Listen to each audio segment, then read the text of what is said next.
Feliz Día del Estudiante para todos, ya que han venido acá. Todos, absolutamente todos siguen siendo estudiantes, y algunos más. Tenemos un invitado de lujo.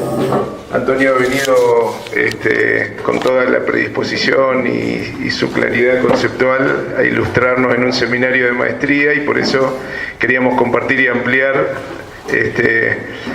a todas las personas que quieran venir aquí su saber sobre la historia ambiental de los plaguicidas.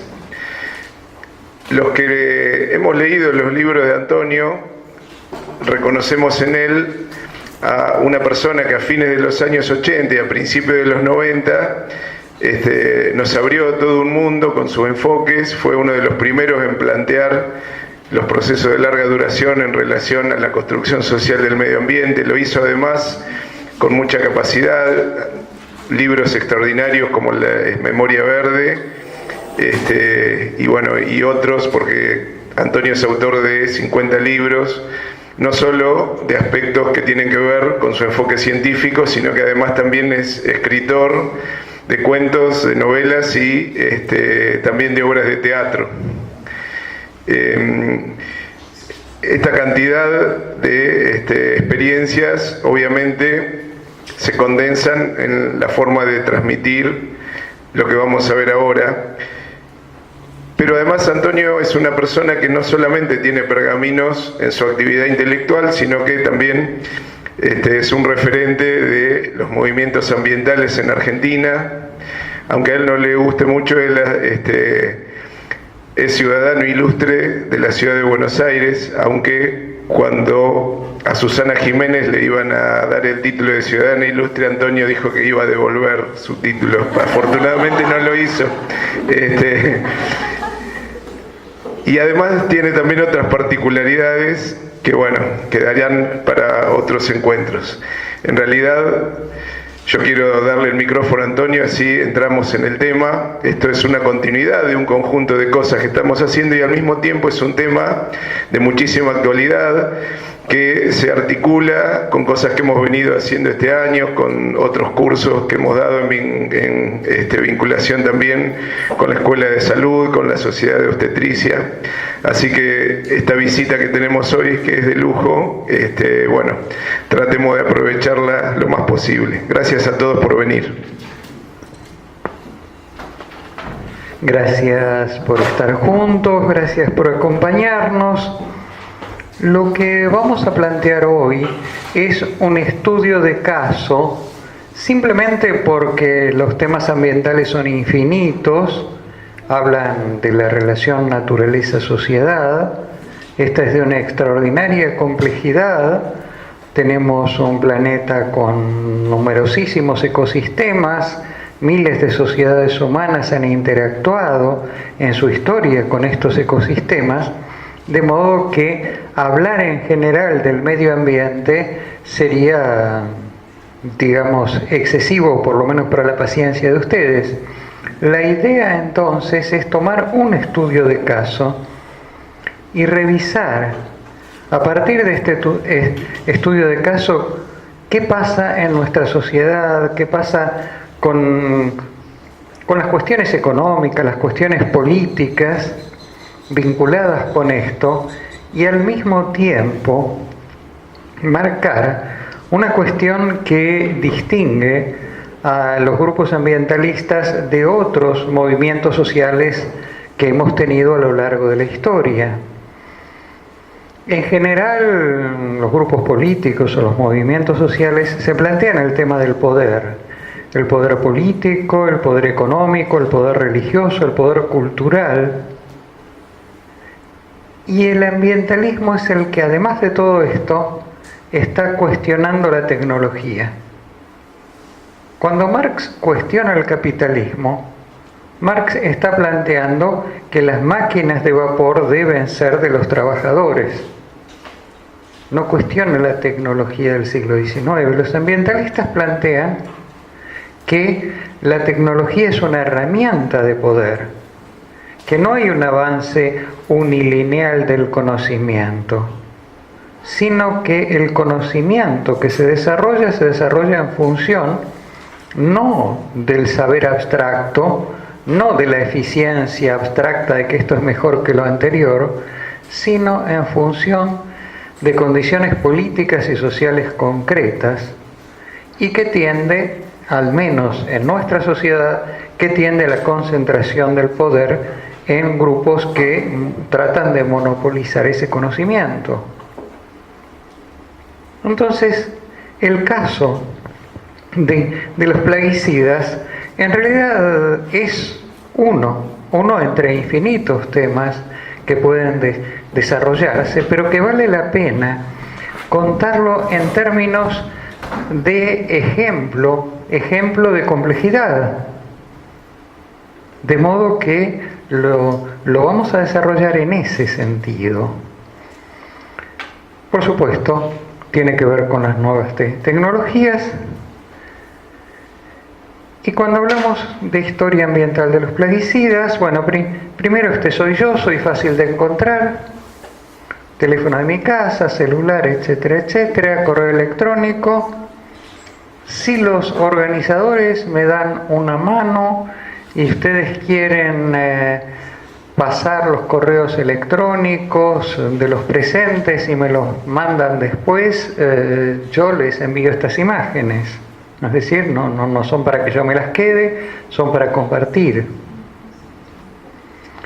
La pregunta es, ¿por qué usamos plaguicidas?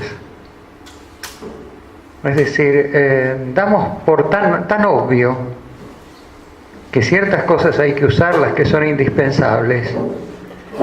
Y nos ponemos a mirar y hay culturas que nunca usaron plaguicidas, que se las arreglaron para comer sin esas cosas. Empezamos por Mesoamérica. Mesoamérica, por supuesto, es México. Lo que pasa es que los mexicanos se resisten a que los ubiquemos en América del Norte. Ellos ya dicen que ya es bastante con estar lejos de Dios y cerca de los Estados Unidos como para que además los pongamos en América del Norte. Por eso se califican de mesoamericanos. La agricultura indígena en Mesoamérica utilizaba estas tecnologías que uno, vistas desde aquí, uno diría son tecnologías enormemente primitivas, con un palito, tiraban la semilla y la sacaban, tenían los calendarios de siembra, etcétera, etcétera. Pero ¿por qué esto es tan sencillo y tan primitivo? Porque no estamos entrenados a ver la complejidad. Entonces, cuando los antropólogos veían semillitas de algo, bueno, aquí cultivaban maíz, y después los arqueólogos seguían con la larga historia de cómo se hacían los enterramientos, el ajuar de los muertos, etcétera, etcétera. Bueno, esta ideología de que te muestran en qué dioses creían, cómo enterraban los muertos, qué alhajas les ponían a los difuntos, este tipo de cosas, y no te hablaban del trabajo. Es un mensaje ideológico. Hablemos del trabajo. Entonces, y cuando hablamos del trabajo, sí nos encontramos con la complejidad. Esto es una milpa mesoamericana, porque por supuesto no estoy cuestionando la profesión ni de arqueólogo ni de antropólogo, estoy cuestionando una orientación de esa profesión. Soy licenciado en economía política y cuestiono bastante algunas orientaciones en mi profesión de origen.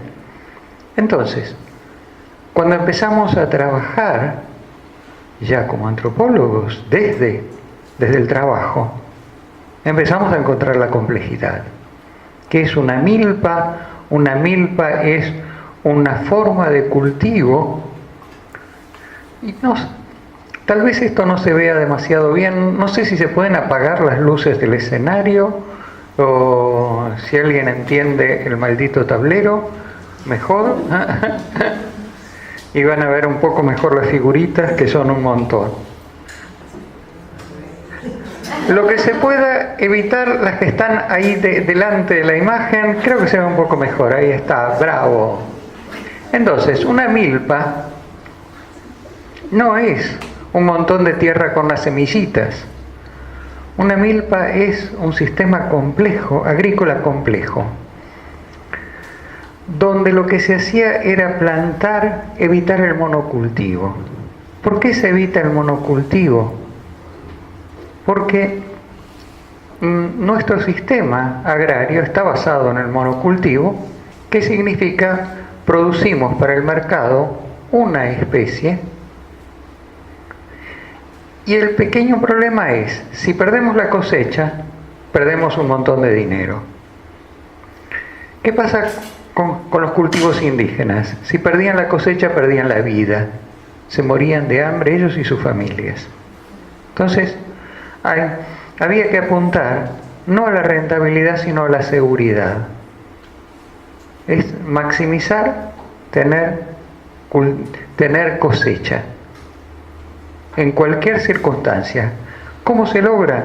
Con varios cultivos bases, que son los que aquí están, principalmente el maíz, los porotos o frijoles y calabazas, pero además había chile, había otras cosas, distintas plantas que se plantaran en momentos distintos, que maduraran en momentos distintos.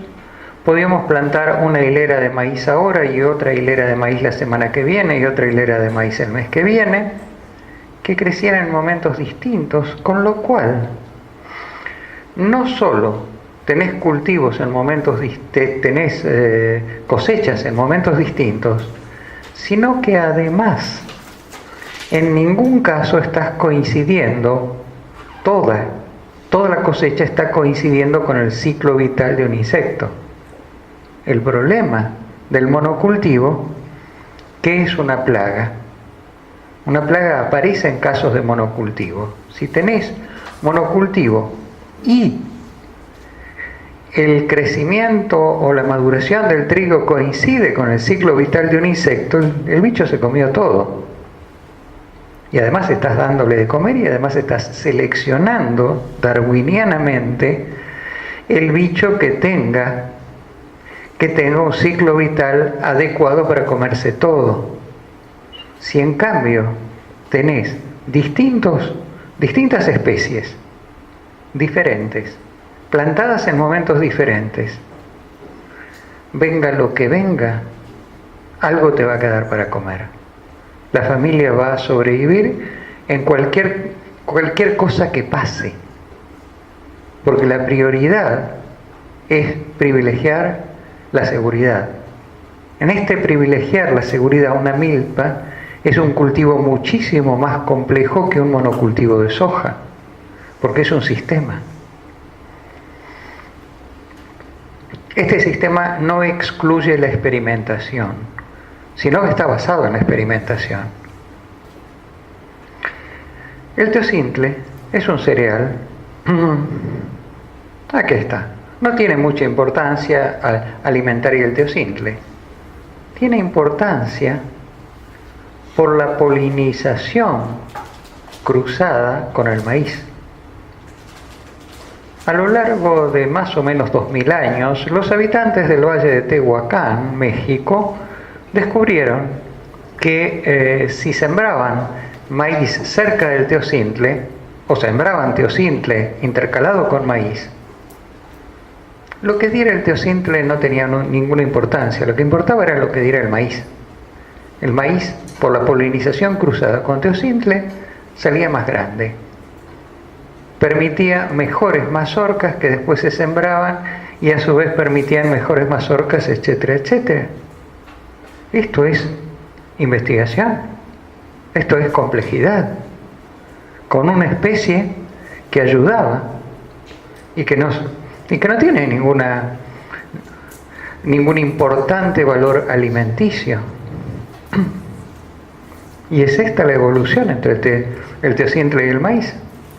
Entonces, los pueblos indígenas construyen biológicamente, construyen con células, no solamente con piedras, maderas, qué sé yo, adobe, construyen con células, construyen lo que va a ser el alimento base de la mayor parte de un continente, el maíz.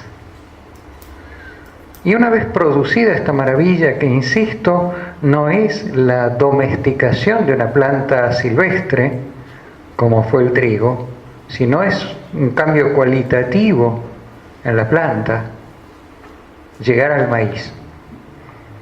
Una vez que se llega al maíz, el milagro se multiplica. Y no se multiplica por 1, por 2, por 3, se multiplica por 300.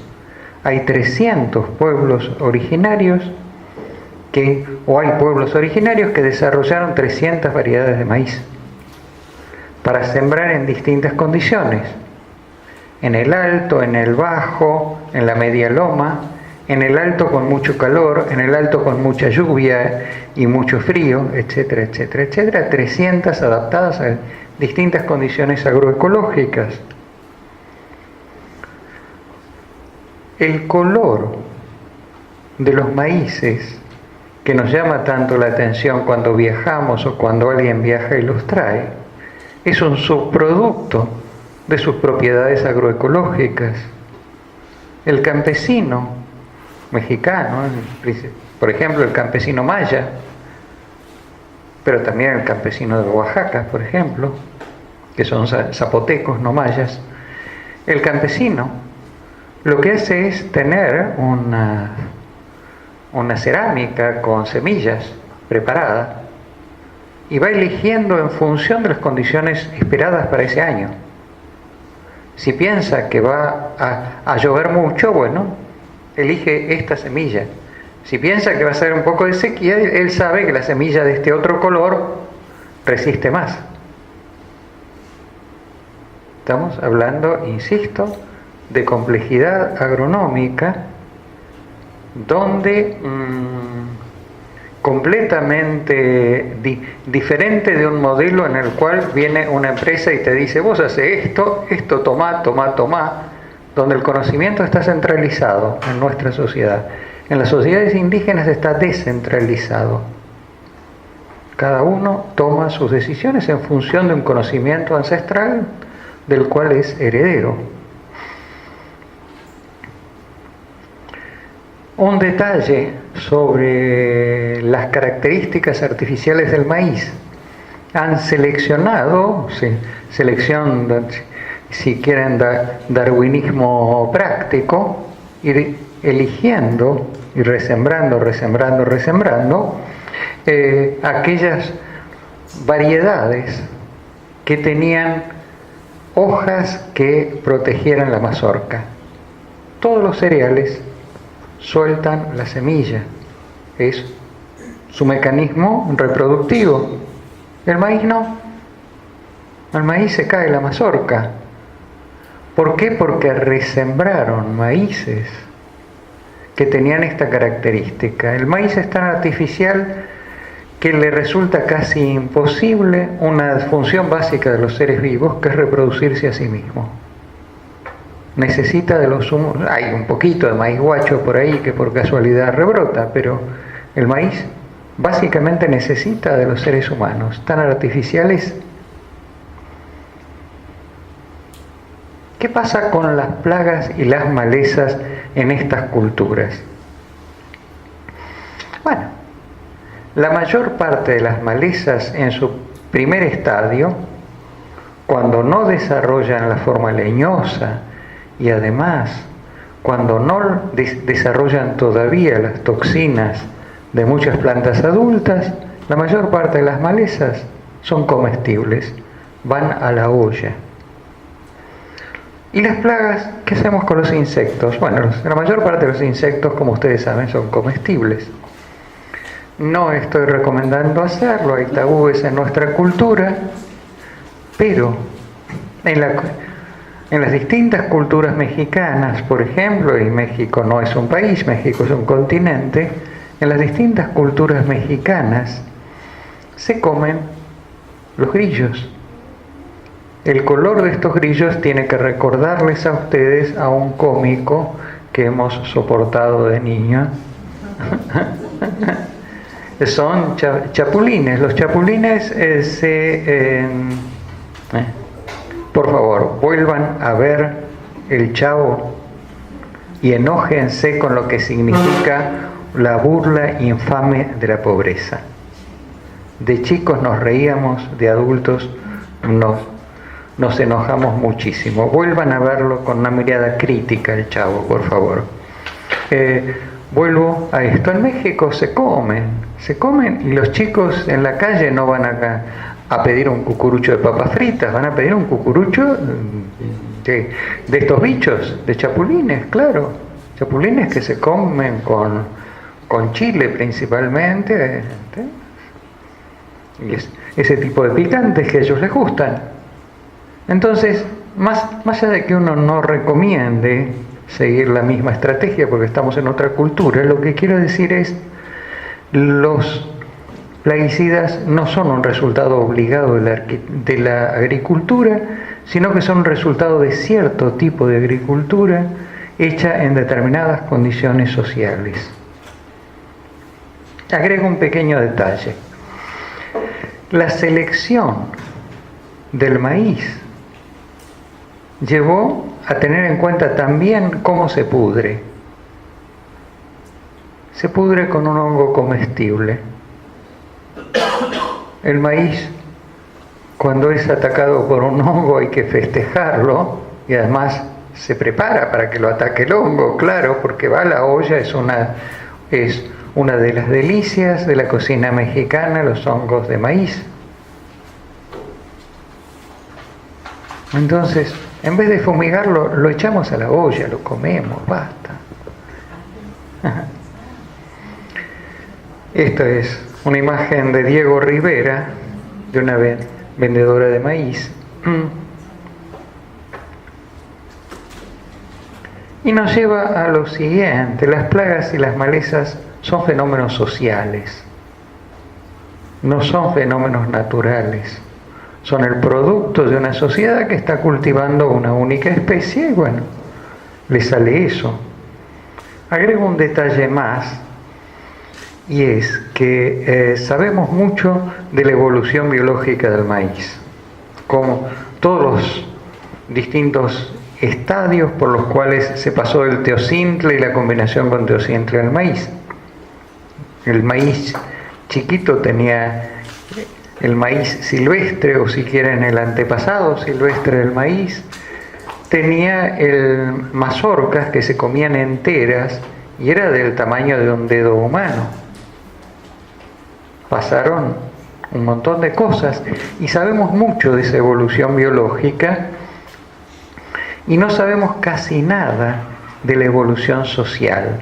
No sabemos casi nada de las sociedades que decidieron construir el maíz. ¿Cómo lo hicieron? ¿De qué manera se llega a esta decisión? ¿Y cómo estas sociedades se plantean un proyecto social, político, social? Van liderados por sus jefes y mantienen el proyecto durante 2000 años. No sé cuáles líderes contemporáneos son imaginables como para conducir un proyecto que dure 2000 años. No se me ocurre. Entonces, cuando trabajamos con estas herramientas, tenemos, por supuesto, que son herramientas romanas, tenemos, por supuesto, estas plagas. ¿Qué pasaba con las langostas? Que aparecen, qué sé yo, mencionadas en la Biblia. Y aquí hay un señor que es interesante. San Juan Bautista, pintado por Michelangelo Merisi de Caravaggio, uno de los grandes artistas del Renacimiento. Si ustedes recuerdan el Evangelio, lo que hacía este señor, y hablo de San Juan Bautista, no de Michelangelo Merisi, Bautista huyó de la sociedad, se iba al desierto y se alimentaba de miel silvestre y de langostas. Las langostas son comestibles, igual que los chapulines. Las sociedades primitivas de Medio Oriente se enojaban terriblemente con una plaga de langosta, maldecían, pero no morían de hambre, se comían las langostas.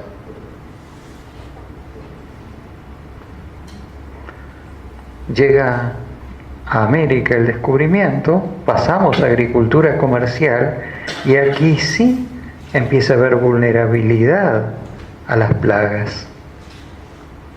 En algún momento la Argentina adopta el modelo de la generación del 80, nos transformamos en el granero del mundo y llenamos los carros de bolsas y bolsas y bolsas que van a depósitos donde hay montones de bolsas de cereales, el país del trigo, o las imágenes de los trigos, de las mieses, de los ganados, todo esto. Y claro, ¿qué hacemos al cultivar una sola especie? Lo que hacemos es también criar alguna especie de insectos cuyo ciclo vital coincida con el ciclo de los cultivos. Le estamos ofreciendo la mesa servida, que hacen, vienen y se lo comen. Pero nosotros les dimos de comer.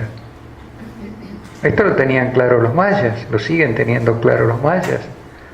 Si les interesa, Víctor Toledo, un investigador, antropólogo y biólogo mexicano, ha trabajado mucho estos temas de cómo se adapta la milpa maya a condiciones sociales actuales, justamente porque están investigando cómo trabajar en agricultura sin plaguicidas, evitando estas imágenes que aparecen como desoladoras en nuestra economía y en nuestra sociedad. Esta es la langosta de Egipto, que es roja también. Y esto es foto de la provincia de Buenos Aires, principios del siglo XX.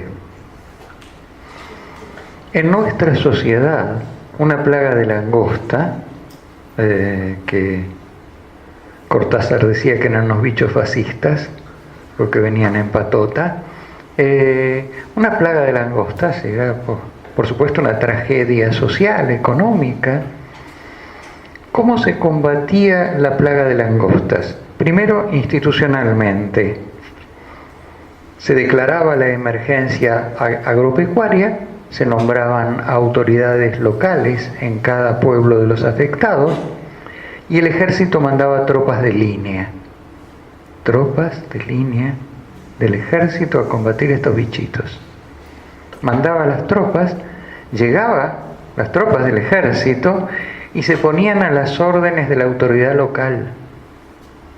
Piensen ustedes, Argentina, 1880, 1890, 1900, 1910, 1920, 1930, 1940, el rol de los militares en esa época. Y llegaba el militar y se ponía a las órdenes: señor civil, estoy a sus órdenes, ordene usted. ¿Qué hacían los tipos? Ordenaban quemar aquellos campos que estuvieran infestados. Estamos hablando de destrucción de la propiedad privada sin indemnización y sin ley de expropiación. Para los liberales de la generación del 80, imagínense lo que eso era. Pero no encontraban otra manera.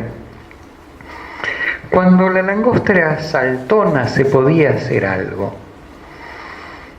Imaginen la escena: el productor agrario ensilla el caballo, lo ata al carro y lo manda de frente a la manga de langostas, llevando unos enormes rodillos de cemento que están detrás, de madera de cemento que están detrás del carro, para tratar de aplastar algunas langostas.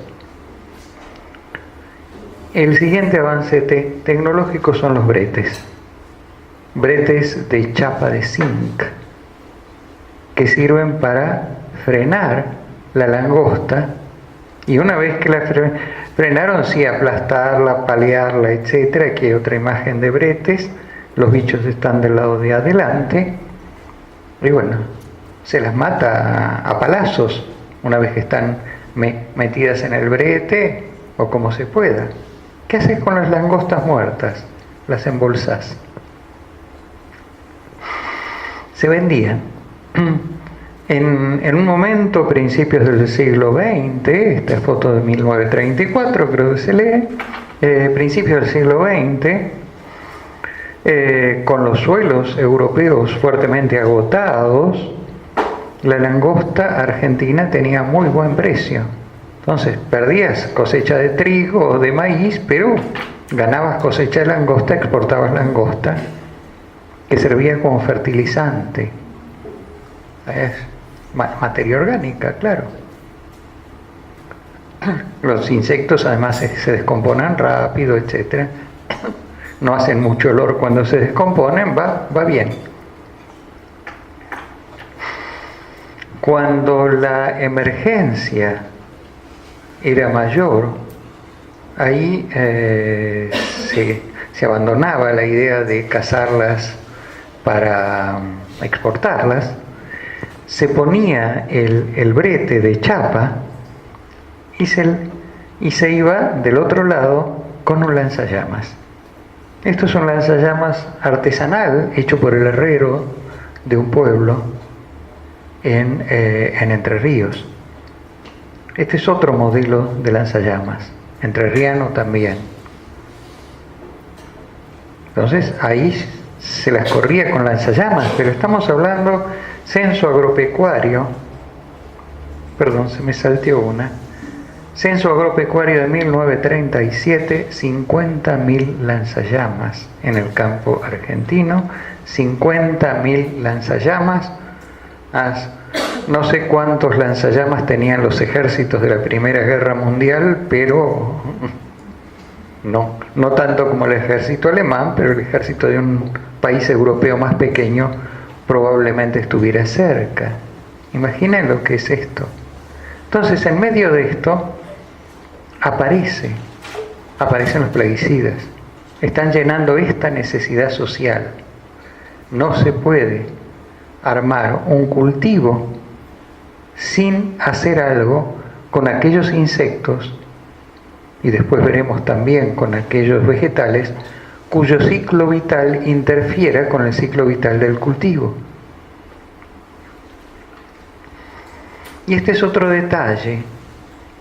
Cuando vos tenés un residuo industrial, un residuo industrial es algo que puede contaminar o no según la responsabilidad de la empresa, según que el inspector esté coimeado o no, etcétera, etcétera. En principio hay tecnología para el control de todos los residuos industriales imaginables. No todos los residuos tóxicos, hablo de los industriales solamente. Hay tecnologías de control, para el caso del fracking y demás no hay tecnologías confiables, pero el caso es que si tenés una fábrica, el residuo que produzcas se puede controlar. En cambio, un plaguicida es un contaminante obligado. Si no lo tirás al ecosistema no te sirve para nada. Necesariamente tenés que contaminar con eso.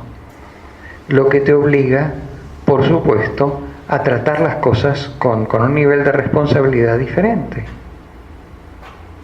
¿Qué estamos tirando? ¿Y qué precauciones tomamos? La expresión fumigar se refiere a echar humo, que fue la primera manera de combatir los insectos. Después hubo otras más sofisticadas, con distintos tipos de humos y demás. Ahora los agrónomos usan la expresión pulverización, pero digamos el uso popular ha consolidado la palabra fumigar, de modo que, hecha la salvedad idiomática, seguimos hablando de fumigar.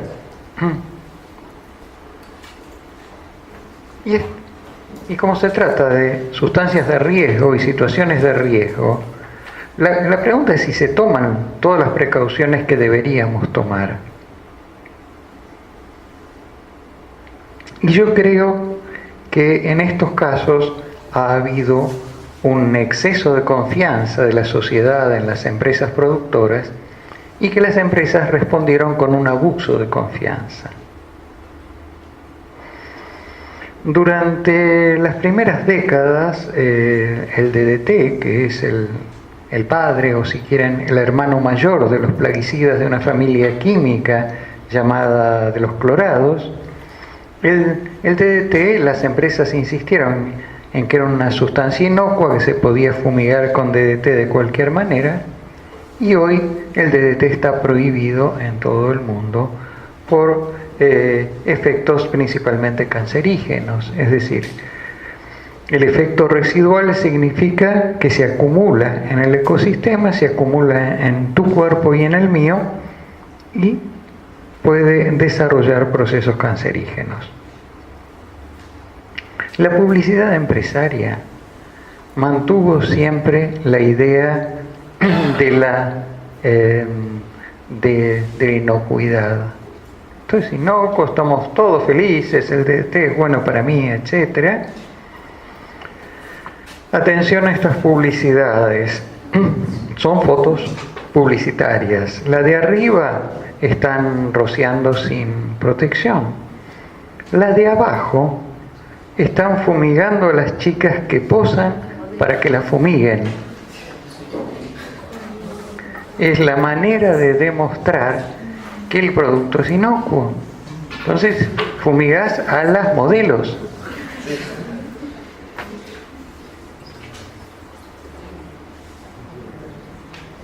Bueno, señora, no le pegue al marido, échele el insecticida encima de la persona. Y bueno, simetría de género, hay que echarlo encima de la señora ahora. Por supuesto, no hay problema en ponérselo a los chicos. Porque en aquella época era para matarte los piojos. Para matar todo, las moscas, los piojos. Pero... Te echaban con la fritera para matarte los piojos. Para todo, es decir, en mi casa, para que no hubiera moscas, cerraban todo, echaban flit, es decir, DDT, y esto se hacía antes de comer, para que hubiera flit en el ambiente y no tuviéramos moscas. O se hacía cuando un bebé se iba a dormir, se echaba el insecticida en la habitación antes de llevar el bebé, para que no lo picaran los mosquitos. Hoy prohibido por cancerígeno. Este elefante con cara de sádico está mostrándonos que no hay problema que el DDT se vincule con un ser vivo, en este caso el elefante, y en esta publicidad están echando flit sobre la comida para que la comida no tenga insectos. Aquí están rociando sin protección. Estos son unas, ellos llaman bombonas en Italia, donde van los trabajadores a fumigar los pantanos para prevenir la malaria. Claramente no llevan ninguna herramienta de protección. Simplemente lo cargan y cuando lleguen, ¡pshuf! Y hubo, a fines de la década del 60, un libro que dio una especie de vuelta, de cambio de tendencia. Se llama Primavera Silenciosa de Rachel Carson. ¿Qué descubrió Rachel Carson? Descubrió que en las zonas fumigadas con DDT no había pájaros. Por eso Primavera Silenciosa, nadie canta. ¿Por qué no había pájaros? Encontró que estas sustancias son disruptores endocrinos. ¿Qué quiere decir? Alteran el metabolismo, en este caso el metabolismo de las aves. ¿Cómo lo alteran?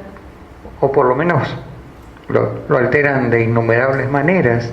Lo que Carlson descubrió por primera vez es que alteran el metabolismo del calcio de las aves.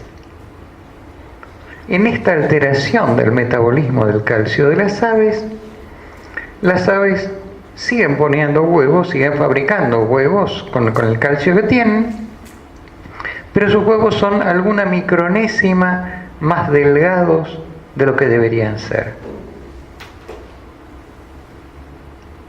El grosor del huevo y el proceso de maduración del polluelo están estrechamente vinculados. Es decir, el polluelo tiene que ser capaz de romper el cascarón en el momento exacto. Si el cascarón es muy duro, el polluelo se muere adentro sin poder salir.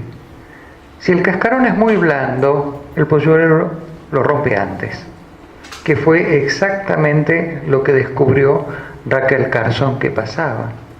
Los polluelos rompían el cascarón antes de ser viables, lo que equivalía a un aborto, es decir, morían antes de su nacimiento. Esto generó amplias polémicas, amplios escándalos.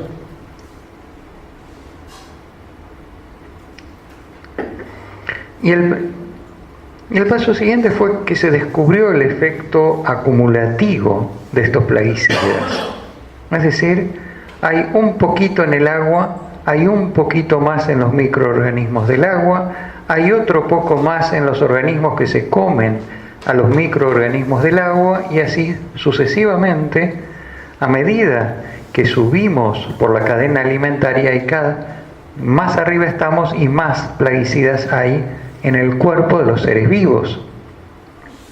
La cuestión es qué efectos tiene sobre el cuerpo de los seres vivos, y ahí es que empiezan a aparecer todos los problemas de enfermedades diversas. Algunos son cancerígenos, otros son efectos de debilitamiento de órganos internos. Se descubre que se fijan en las grasas, y en ese momento alguien dice: caramba, la leche es una grasa.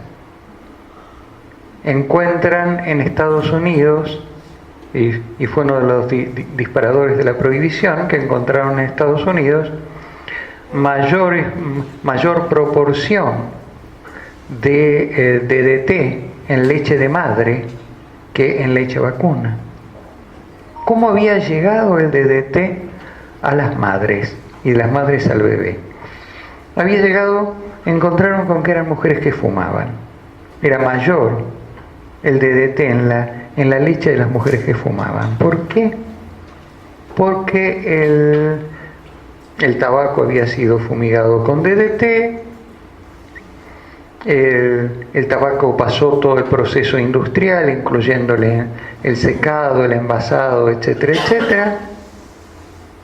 Siguió ahí adentro, la mujer prende el cigarrillo, el DDT se volatiliza pero no se destruye, lo aspira. Con el humo se incorpora al torrente sanguíneo, empieza a dar vueltas por el torrente sanguíneo hasta que encuentra una grasa en la cual fijarse. Esa grasa es la leche. De la leche pasa al bebé.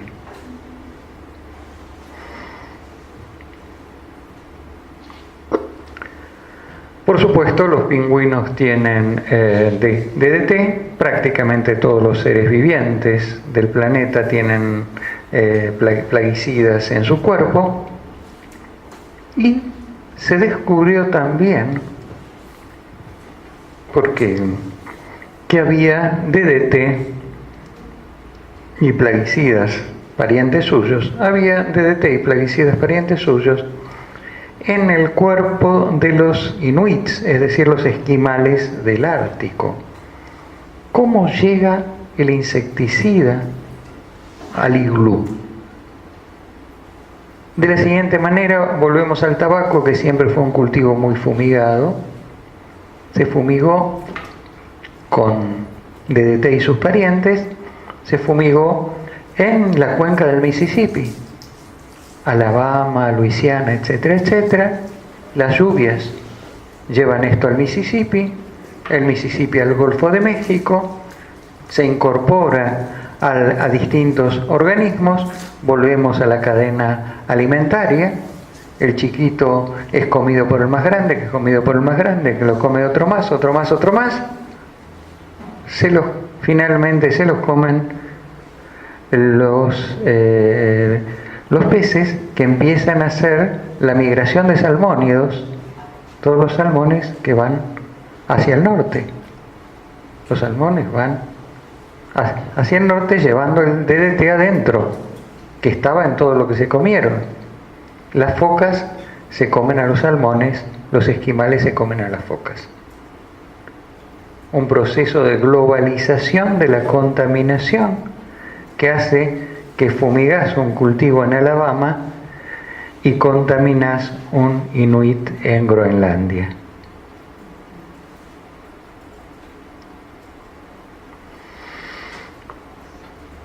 Hay un estudio de caso también vinculado con esto, que es el uso de los plaguicidas como arma de guerra.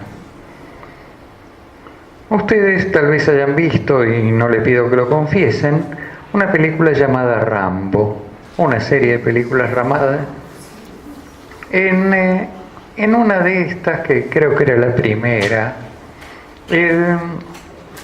Rambo va a ver a un señor, a un hombre que ha sido compañero suyo en la guerra de Vietnam, y le dicen que ha muerto de cáncer.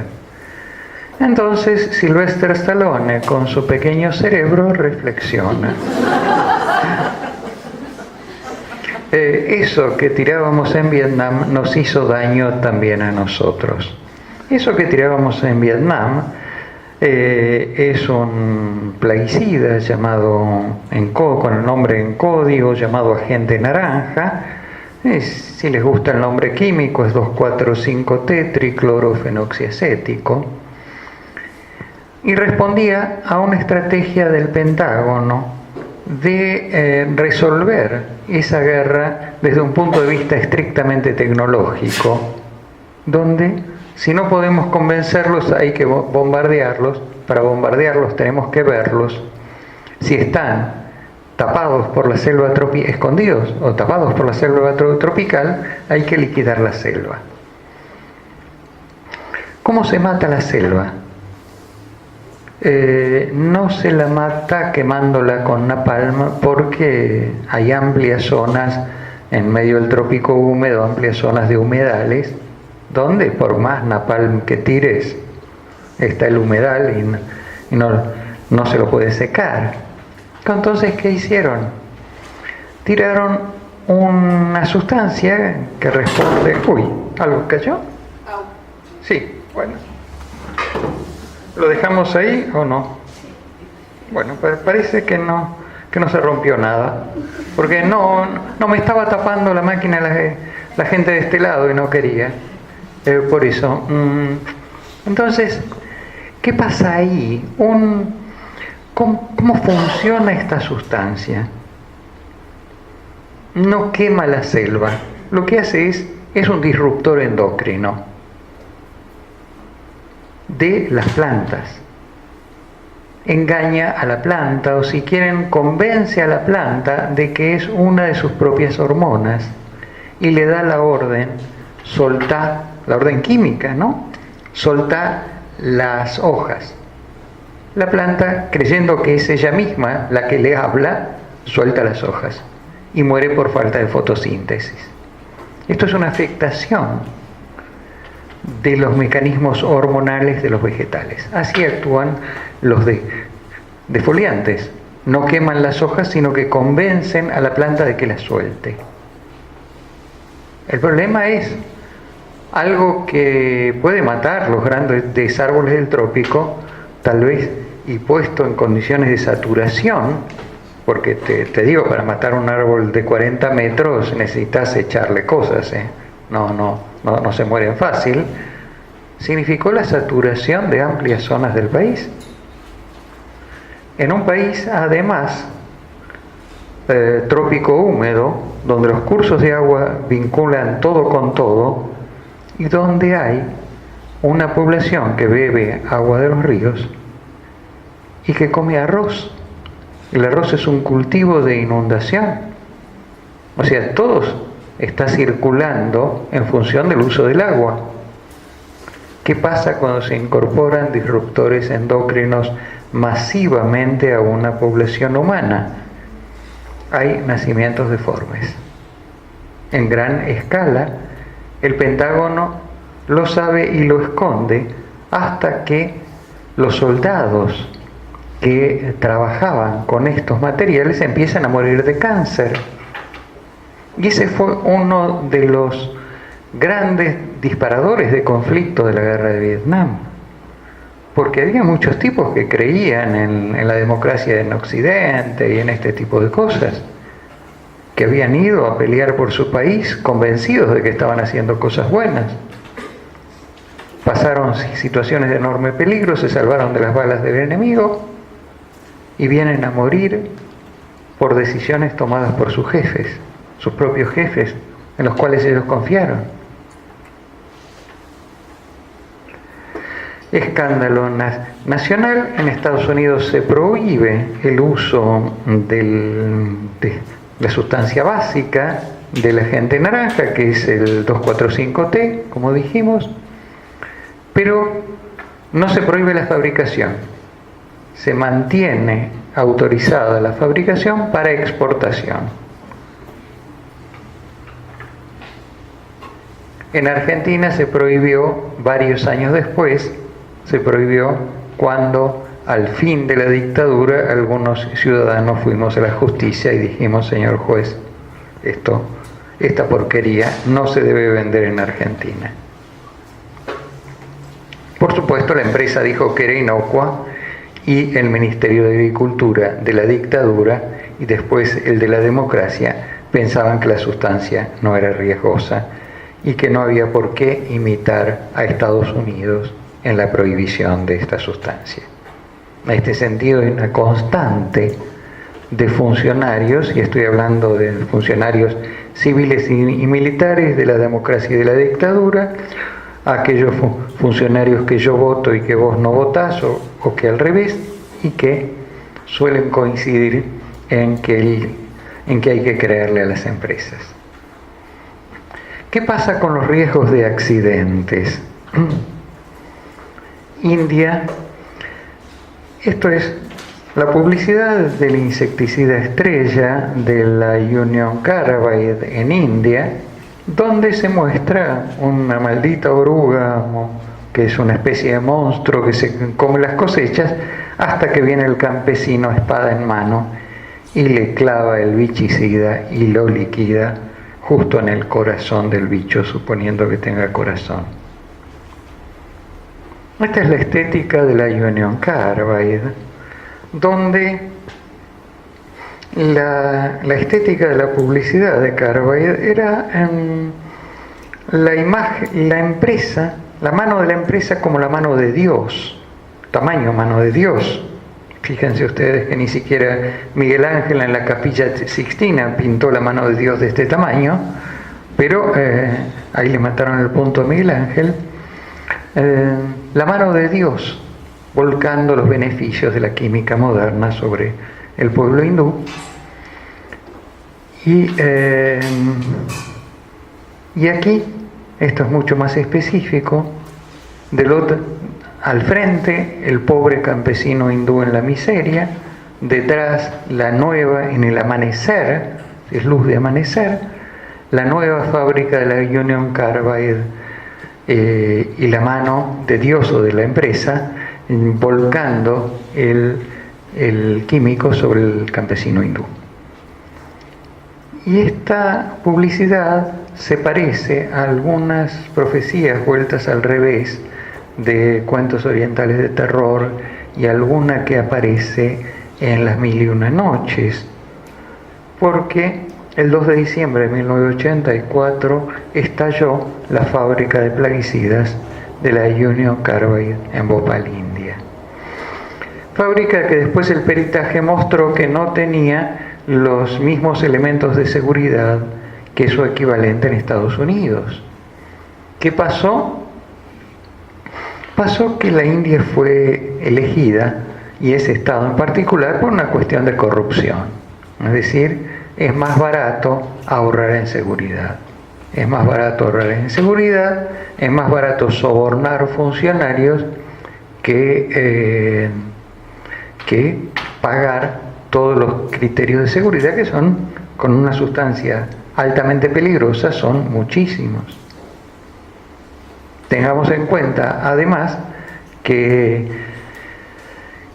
se desarrolló esto en una zona que tenía mucho interés para la inversión privada extranjera por la religión de los trabajadores. Es decir, gente que seguía con mucha fe todas estas creencias vinculadas con la transmigración de las almas. Bueno, ellos estaban dispuestos a ser maltratados todo lo necesario, porque el maltrato en esta vida se debía al karma de malas acciones cometidas en vidas anteriores, y por tanto, cuanto más los maltrataran, más se garantizaba su nacimiento en una casta superior después de su muerte. No sabemos la efectividad de esto para los campesinos, para los trabajadores, sí lo sabemos para la empresa. El problema es que esto estalló, hubo algunas decenas de miles de muertos, porque las sustancias que se formaron son sustancias vinculadas con el cianuro, particularmente isocianato de metilo, un compuesto de cianuro que había sido usado como gas militar en la Primera Guerra Mundial. Y lamentablemente se sabía mucho, cuando se supo que era isocianato de metilos, se sabía mucho sobre cuáles eran las consecuencias, por todo el trabajo médico durante la Primera Guerra. Se había atendido cuidadosamente a las víctimas de los ejércitos y había mucha bibliografía médica, de modo que este fue el peor accidente industrial en la historia de la humanidad, decenas de miles de muertos. El cianuro mata por contacto, es decir, destruye células por contacto. ¿Cuáles son las células expuestas? Las de la piel, que bueno, son quemaduras. Las de los ojos, las víctimas quedan ciegas. Las del sistema respiratorio, porque ingresa al organismo con la respiración. Las del sistema respiratorio, con lo cual los que sobreviven, los que no mueren de asfixia, quedan lisiados o por la ceguera o por déficit respiratorio. Por supuesto, todo mal en el momento en que estalla la caldera. Los que estaban de guardia, en vez de actuar, son los primeros en escapar. Los directivos no estaban, los responsables no estaban.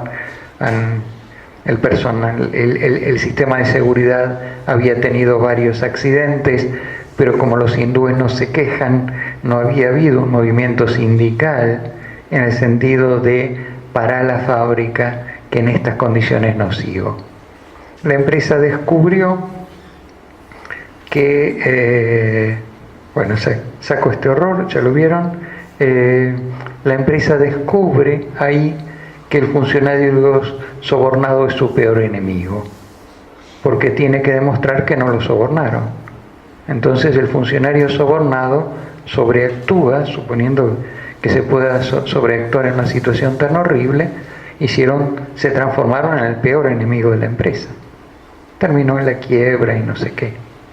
Pero igual, la vida de un hindú no vale demasiado, aunque la indemnización fue muy alta, porque eran decenas de miles las víctimas.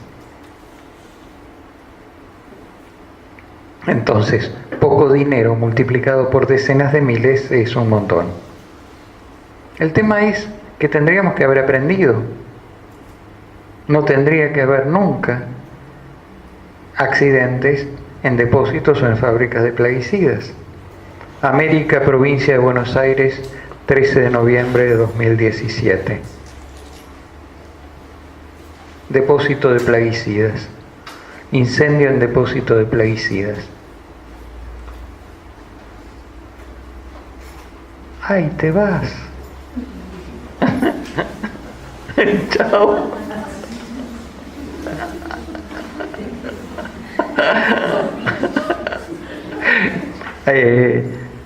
América, provincia de Buenos Aires. América es partido de Rivadavia. 13 de noviembre de 2017, incendio en depósito de plaguicidas. Y pasa esto. ¿Qué capacidad tiene América para controlar un depósito de plaguicidas? El secretario de Salud de América dijo: cierren la ventana. Pero su capacidad operativa es esa, cierren la ventana, ¿no? ¿Qué análisis médicos, qué mecanismos de control, etcétera? Sustancias de alto riesgo tienen que ser estivadas siguiendo reglas maniáticas, tienen que ser guardadas fuera de la población y no adentro. Los bomberos tienen que tener una guía de seguridad actualizada. Cada vez que se saca algo, se pone algo, los bomberos tienen que tener el plano del lugar y la indicación: esto va acá, acá y esto, acá y esto, acá y esto. Y por supuesto, los materiales para combatir un eventual incendio. Si se les vencen los materiales, se comprarán otros. ¿Cuál es el problema? Es dinero bien gastado. Lo que pasa en estos accidentes, y en este en General Pico también, aquí hay otra foto del de General Pico, lo que pasa en estos accidentes es que la empresa nunca informa, los bomberos llegan y no saben qué hay, generalmente no tienen equipos para eso. Es decir, ¿estamos seguros de que ahí hay que echar agua? Hay incendios en los que tenés que echar agua, otros incendios en los que echás agua y explota todo. Hay sustancias que se pueden estivar juntas, otras nunca. Porque además, en un accidente químico, las sustancias, y mucho más si el fuego lo potencia, no tenés una sustancia, no tenés dos, tenés miles de sustancias, porque el proceso de pirólisis genera sustancias químicas nuevas. Alguna puede ser vapor de agua, y no importa. Otras pueden ser sustancias de mucha mayor toxicidad que las que tenés ahí, que son inestables por el fuego, es decir, aparece una, te dura una fracción de segundo, que se transforma en otra, que se combina con otras, que te duran fracciones de segundo, y tenés a la población respirando centenares de sustancias químicas diferentes, algunas de esas de alta peligrosidad, que no sabes cuáles, porque ni siquiera sabes qué hay, los bomberos no saben apagarlo, el secretario de Salud lo único que sabe es cierren la ventana. Entonces, si se trabaja con sustancias de riesgo, las precauciones tienen que ser maniáticas, los bomberos tienen que saber todo. Si se corre esto 10 centímetros, bomberos corrimos 10 centímetros, el plano del depósito cambia. Si agregamos una sustancia nueva, mucho más. El hospital tiene que saber cómo es la atención toxicológica. Estoy seguro de que en América y en General Pico esto va a provocar casos de cáncer si no lo provocó ahora. El problema es que la relación causa-efecto en el cáncer es indemostrable. Por ahí los dispara 10 años después. El médico no está entrenado para reconocerlos. Agregamos que la expansión de la frontera agropecuaria aumenta los riesgos. ¿Por qué? Porque primero se cultivan los suelos más aptos para lo que uno quiere cultivar. Después, a medida que nos vamos corriendo, estamos con suelos que son más o menos, y sobre suelos que son más o menos para lo que queremos cultivar, por ejemplo, suelos con vocación forestal, lo que tenemos ahí es que suplir la falta, las deficiencias del suelo para lo que queremos hacer, suplirlo con más químicos. Entonces hay toda la expansión de la frontera agropecuaria se hace agregando más químicos que en las zonas donde se supone se estandarizaron las cosas. Bueno, tenemos cultivo de soja, tenemos fumigación aérea. En provincia de Buenos Aires se está dejando de hacer fumigación aérea, o se hace mucho menos, por cuestiones de costos. O sea, es más caro volar un avión que correr un camión. Pero, por ejemplo, en Mendoza, que estamos volviendo de Mendoza, estuve la semana pasada en Mendoza, hay solo, en los viñedos hay solo fumigación aérea. Porque en un campo sembrado de soja, vos podés preparar los espacios para que pase el camión. En cambio, en una zona de viñedos, no hay lugar para el camión. Como no hay lugar para el camión, tiene que fumigar con aviones. Los aviones significan una mayor deriva. Es decir, si uno tira una sustancia líquida en aerosol, el viento se la lleva para acá y para allá. Cuanto más avión, más deriva. Más deriva, más riesgo a la salud de la gente que está por ahí. ¿Cuál es la respuesta de las entidades académicas? La Universidad Nacional de General Sarmiento tiene un maravilloso posgrado en toxicología y ambiente de plaguicidas, con capacidad para 10 alumnos. Mientras tanto, hay miles de agrónomos que no están entrenados en estos temas. Entonces, ¿salvamos nuestra responsabilidad académica entrenando 10 profesionales y lanzando al mercado a 10.000 que no tengan la menor idea? Los médicos dicen, y se atribuye al juramento hipocrático, primero no dañar, no fumigar seres humanos, que están chicos en una escuela y el camión, que no sé por qué llaman mosquito, pasa al lado y obviamente les tira. Fumigación aérea en Entre Ríos, escuelas con el cartel no fumigar. Hay un movimiento de pueblos fumigados y otro movimiento de escuelas fumigadas. Estos son sustancias peligrosas. El trasvasamiento hay que hacerlo con máscara de seguridad, guantes, etc. Fíjense cómo lo hacen. No hay ninguna conciencia, porque además, como la versión oficial es estos son sustancias inocuas, la gente les cree. Por una cuestión de mercado se insiste en que son sustancias inocuas. Yo creo que al revés, si uno decide que la gente trabaje con materiales de alto riesgo, hay que tomar precauciones. Esto es lo peor que se podría hacer, que es ir a fumigar el campo con el bebé en brazos ahí al lado. Nadie se protege de nada. Foto del sur de Estados Unidos. Pero no estamos tan lejos. Hace unos meses, en una charla como esta en Pehuajó, para docentes, una maestra me dice que el marido de ella trabaja en aplicación de plaguicidas y que llega a la casa con el traje todo manchado de plaguicidas y abraza a los chicos y juega con los chicos sin sacárselo, y que ese traje manchado de plaguicidas se lava en el lavarropa junto con los guardapolvo de los chicos.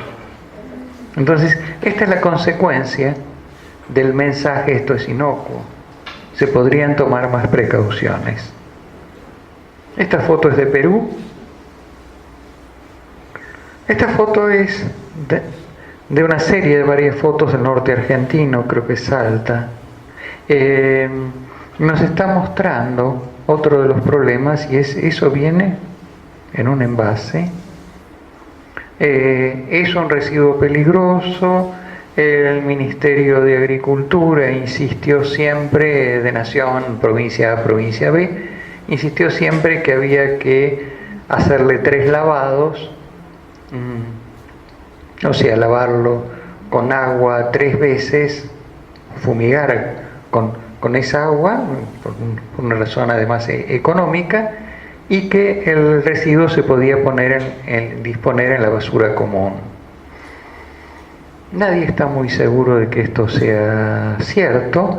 El hecho es que los envases de plaguicidas tendrían que tener un ida y vuelta. La empresa los tendría que recibir de vuelta para volverlos a usar. Cosa que a veces hacen y se sacan la foto. La pregunta es, si no hay una contabilidad estricta, a este municipio ingresaron 12.513 y te sacaste la foto con 10. ¿Dónde están los demás?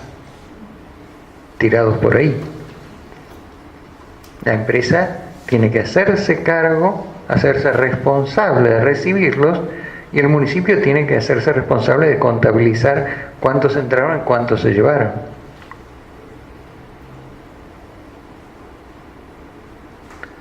Esto es frecuente.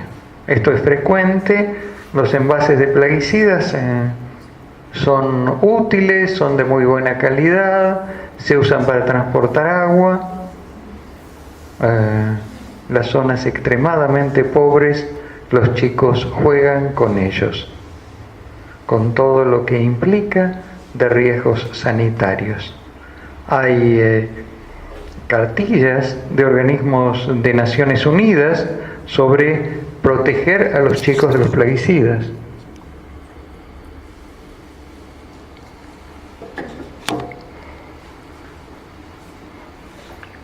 Y también a los consumidores, dice el animalito este, ¿no? De aquí llevamos al plaguicida estrella de nuestro país y del mundo, el glifosato. El glifosato fue desarrollado por Monsanto en el marco de un paquete tecnológico. Paquete tecnológico es cuando te venden varias cosas que están interrelacionadas. Es decir, el pendrive con el mouse, con la computadora, con el cañón, con las baterías, etc. Esto es un paquete tecnológico. Bueno, el paquete tecnológico que incluye el glifosato es el desarrollo de una planta, la soja transgénica, una planta que resiste este herbicida. Esto es toda la maravilla, una planta que resiste este herbicida. Entonces, se planta soja transgénica, se le echa el herbicida, se mueren todas las demás plantas y esta crece y se cosecha y somos todos felices, porque se pasa de la complejidad de la milpa maya, donde el productor toma innumerables decisiones todo el tiempo, al modelo empaquetado en el cual el productor solamente sigue el manual de instrucciones de la empresa. O sea, aquí hay una cuestión clara de poder, de centralización de las decisiones. Las cosas se hacen como llegan al manual de instrucciones y está pensado para que no se pueda hacer de otra manera. La pregunta es, ¿qué sabemos de los efectos sobre la salud? Y este es un tema que cuando ¿qué pasa como con el mal de Chagas? O sea, cuando buscas si hay Chagas lo encontrás. Cuando buscas si hay plaguicidas en leche materna lo encontrás. Altas dosis de plaguicidas en leche materna.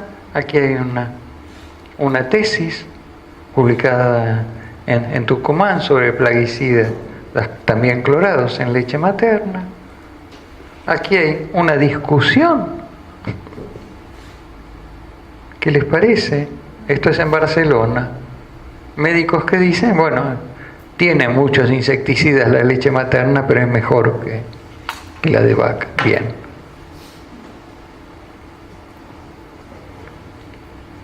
Insisto que son disruptores endocrinos y no solo los plaguicidas, hay un montón, incluyendo los desodorantes, algunos desodorantes, el teflón de las sartenes, de detergentes, todas estas cosas de las que quedan residuos, microresiduos que van a parar al organismo humano. Por supuesto, cuando son cantidades grandes y de mayor riesgo, como los plaguicidas, es más peor. Hace unos años, la Universidad de Buenos Aires, Facultad de Farmacia y Bioquímica, analizó lácteos para uso infantiles en un supermercado. Encontró que todas las muestras tenían plaguicidas y que tenían un plaguicida en cantidades de riesgo.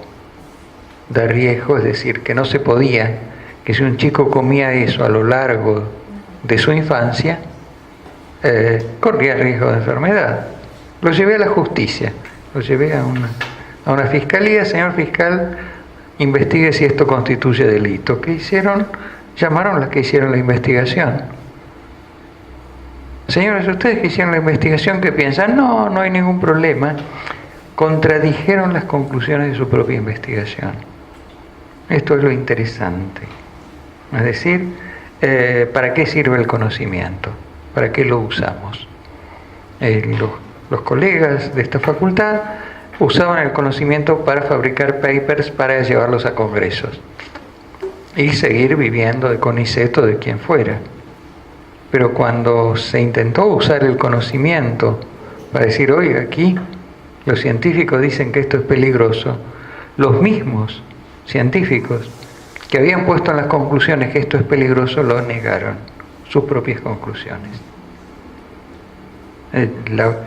La pregunta es, ¿qué hacemos nosotros como académicos con el conocimiento que producimos, con el que tenemos delante de los ojos y la sociedad no lo ve? Lindano. Ustedes conocen el lindano a través de un primo hermano de él que tiene el nombre complicado de isómero gamma del hexaclorociclohexano. No se lo reconoce con ese nombre, pero sí con su apelativo Gamexane. Gamexane es un insecticida de la zona de los del DDT, clorado y demás, que se prohibió en Argentina en la década de 1970, en forma pionera. Lo prohibimos 3 meses antes que Estados Unidos, y eso se usaba como antiparasitario externo para vacas y ovejas para matar garrapatas, y se prohibió porque penetra en la carne a través del cuero y la piel, penetra en la carne, y lo rechazaban en Europa. La carne argentina de vaca y oveja se rechazaba por la cantidad de lindano que tenía. Ahora, se siguió usando como antiparasitario externo en seres humanos, es decir, se usó en biogicidas para niños. Se prohibió recién en la década del 2000. ¿Por qué se protegen vacas y ovejas y no se protegen niños? Claramente, cancerígeno que penetra por piel. Es simplemente porque afortunadamente nadie pensó todavía en faenar y exportar niños, de modo que no hay ninguna razón económica para prohibirlo hasta que distintas entidades levantaron el escándalo.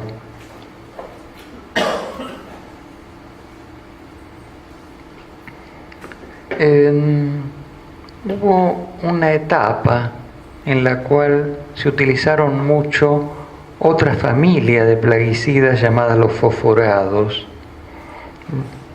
El lindano y el DDT son clorados.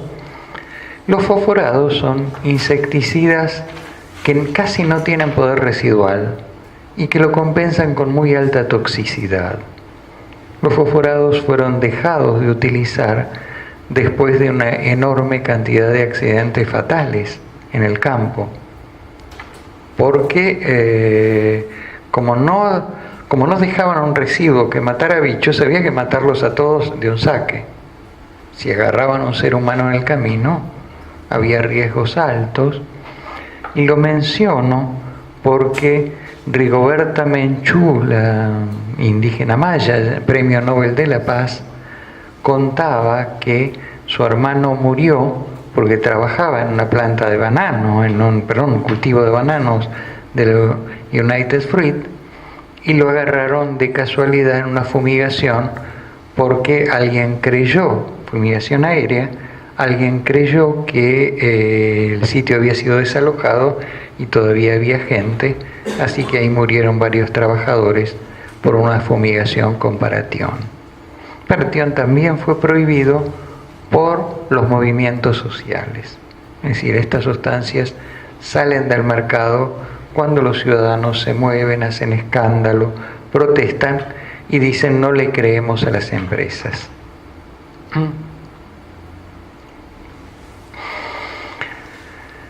Campaña La Mala Sangre por una ONG llamada BIOS, ONG con sede en Mar del Plata. Lo que hizo BIOS fue tomar al grupito de integrantes de la ONG, creo que eran 6 u 8 personas, y se hicieron análisis de sangre para ver si tenían plaguicidas y encontraron plaguicidas en la sangre de ellos mismos, habitantes urbanos que no trabajan con plaguicidas. Hay un médico, hay una periodista, hay un profesor ingeniero, es esta gente. ¿Cómo llegaron los plaguicidas? Por alimentos y probablemente agua de red. La idea entonces de BIOS fue invitar a los funcionarios políticos a hacerse ellos mismos el análisis, a ver si ellos tienen plaguicidas en sangre y orina. Les garantizaron confidencialidad, es decir, que no iban a dar datos personales ni a publicarlos. Los políticos dijeron que no. En realidad el único que agarró viaje fue Pino Solanas, se imaginan. El resto de los políticos se borraron olímpicamente. Esto formó parte de una campaña internacional de una cantidad de ONGs iniciada por ONGs europeas, algunas de las cuales lograron resultados interesantes. Por ejemplo, en Austria consiguieron que cuando los políticos austríacos descubrieron que estaban contaminados, hicieron cambios en la normativa de control de plaguicidas. Es decir, hubo un efecto de la campaña. La llamo a esta mujer, Silvana Buján, y le digo: Silvana, mi mujer y yo queremos hacernos análisis de sangre. ¿Cómo hacemos? Me dijo: Antonio, no hace falta. Vos tenés este y este plaguicida en esta y en esta por proporciones. Tu mujer también. ¿Por qué? Porque nos cansamos de hacer análisis a habitantes urbanos y dan todo lo mismo. Entonces paramos. Porque además, nuevamente, estos temas son temas de derechos humanos. Los temas de derechos humanos no tienen solución individual, tienen solución social. Lo que yo haga no tiene demasiada importancia, salvo tratar de evitar un poco los riesgos. Pero además tengo que actuar como ciudadano y entrar a hacer presión sobre intereses creados. Después de eso hicieron un análisis fuera del tarro sobre orina. Por supuesto encontraron previsiblemente plaguicidas en orina de ellos mismos y de la gente que participó en el estudio. El hecho es que cuando se empieza a investigar presencia de plaguicidas, se encuentran plaguicidas en agua de lluvia. Y encuentran, aquí en Canals, provincia de Entre Ríos, encuentran casos de pérdida de embarazos en zonas fumigadas.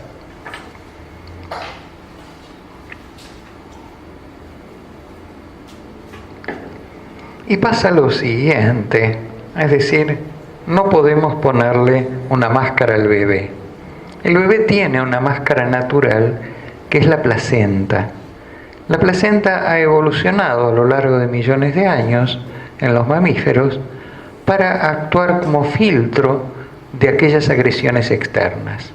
Actúa como filtro de enfermedades y demás, pero para que funcione tiene que haber evolucionado con todas las agresiones posibles. Con las agresiones con las que no evolucionó, es decir, con las sustancias químicas artificiales, no hay manera. Las sustancias artificiales atraviesan la placenta. El bebé no tiene defensas contra las sustancias que incorpora la madre a su organismo sin saberlo.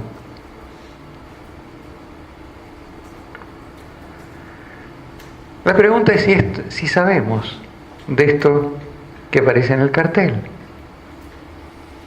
Porque, insisto, si una sociedad toma la decisión de emplear sustancias peligrosas, tiene que saber en qué consiste el peligro. La negación sistemática del riesgo solamente lo puede potenciar. Si vos le decís a un chico no metas los dedos en el enchufe y mete los dedos en el enchufe y le das un sopapo, el chico va a aprender que no hay que meter los dedos en el enchufe más allá de que sea pedagógico o no. Si no le decís nada, lo más probable es que termine electrocutado. Entonces no se pueden negar los riesgos. Y uno se encuentra con que es necesario revisar los criterios de aprobación y de utilización de plaguicidas, que son incompletos. Se empezó de esta manera, haciendo prácticas en unos pobres animales de laboratorio, con un criterio que se llama DL50, que es buscar la dosis letal del 50%. Es decir, para saber ¿cómo sabes si una sustancia es muy venenosa, un poquito venenosa, nada venenosa? Aplicás, antes se hacía con una población de ratones, ahora se hace con células, le aplicás la sustancia tóxica y contás qué cantidad del tóxico necesitas para matar la mitad de la población de ratones o de células en 24 horas. Por eso DL50, dosis letal 50%. Si matás a la mitad de los ratones o la mitad de las células con muy poquito, es muy tóxico. Si necesitas un montón, es menos tóxico. Y a partir de ahí se hacen tablas. Como esta, se lo clasifica si es sumamente peligroso, muy moderadamente peligroso. ¿Qué pasa cuando se incorpora por vía oral, o sea, se lo comen o tragan, o por vía cutánea por la piel, etcétera, etcétera? Y se etiquetan según las consecuencias de esto. El problema es que esta es una parte de la investigación que habría que hacer, porque cuando se aprueba un plaguicida, se analizan los efectos de ese plaguicida en las primeras 24 horas, no en los 20 años subsiguientes. Cuando tirás algo en un ecosistema, y vimos lo que pasaba con el DDT que llegaba a los esquimales del Ártico por ahí 1 o 2 años después, no lo sabemos, no tenemos la menor idea.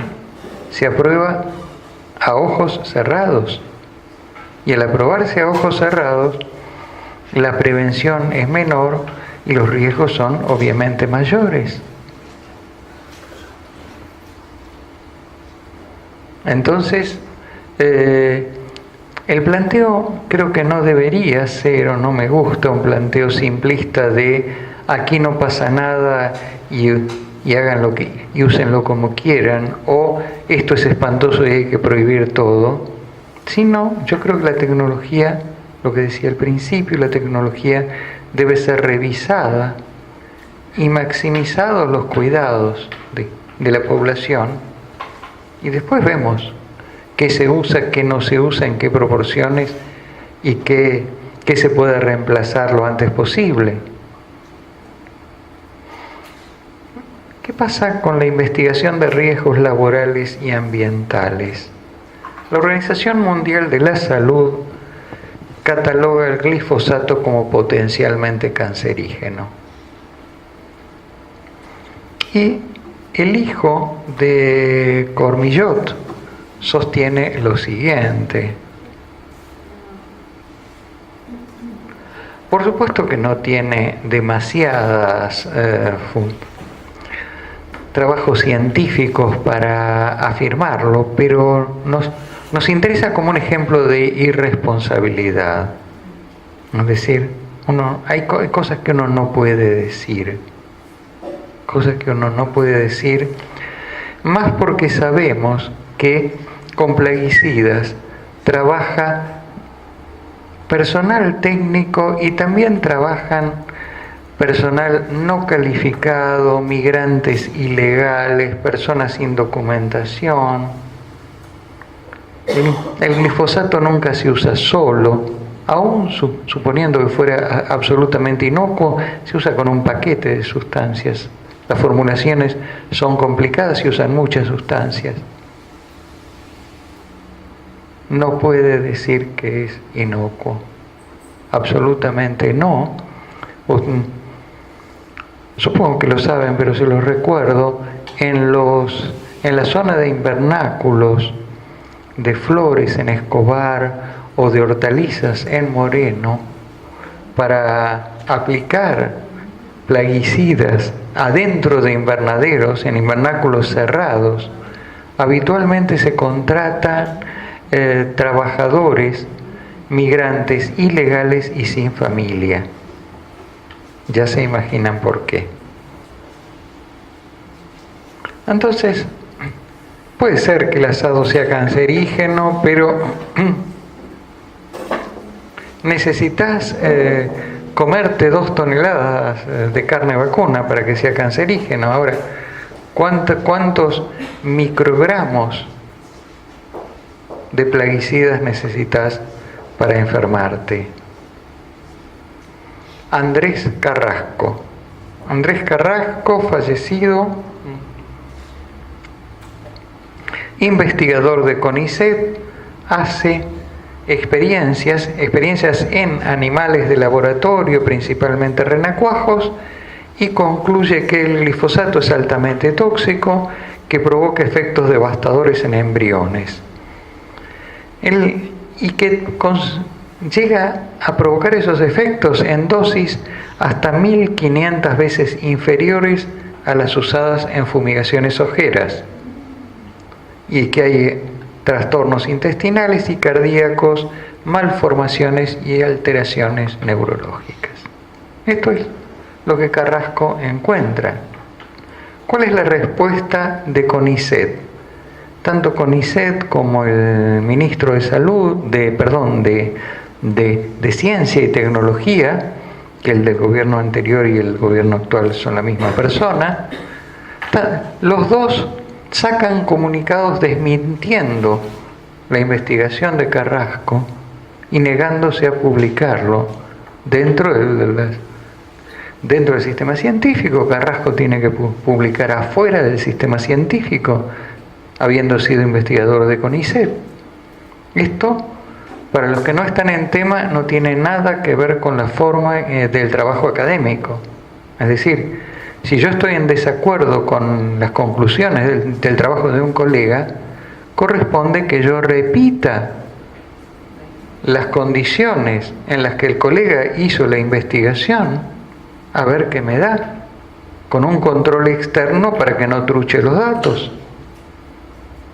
Y publicamos y comparamos los dos, a ver si las conclusiones mías se parecen o no se parecen a las del otro. Ahora, sacar un comunicado de un organismo científico diciendo esto no puede ser, es falso, no sé qué, sobre un trabajo de investigación es nuevamente una conducta irresponsable que no tiene nada que ver con la forma en que trabaja la comunidad científica. Insisto, si no me gustan las conclusiones de un trabajo, hago otro y comparemos y veamos mis hipótesis y mis conclusiones, hipótesis y las conclusiones del colega que llegó a otra conclusión diferente de la mía.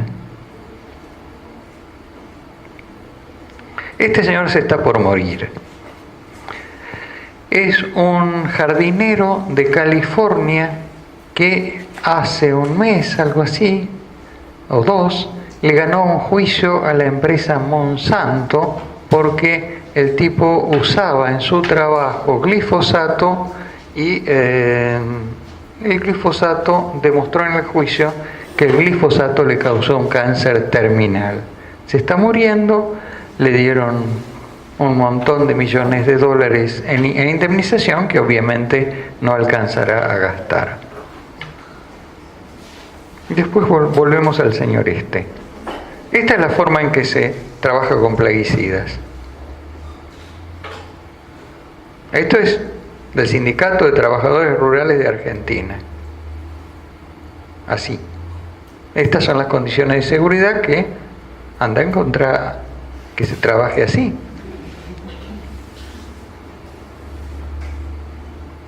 Siendo inocuo, como dice mi amigo Cormillot hijo.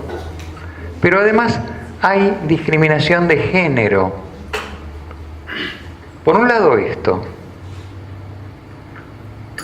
el equipo de fumigación está pensado para el cuerpo masculino, no para el cuerpo femenino. Entonces hay posibilidades de que ingresen plaguicidas en la cabeza, la cara, etcétera, las mujeres. O de los chicos, los más jóvenes, con cabeza más pequeña, etcétera. No hay una adaptación a quien lo usa. Pero además tampoco hay adaptación de las normas de seguridad.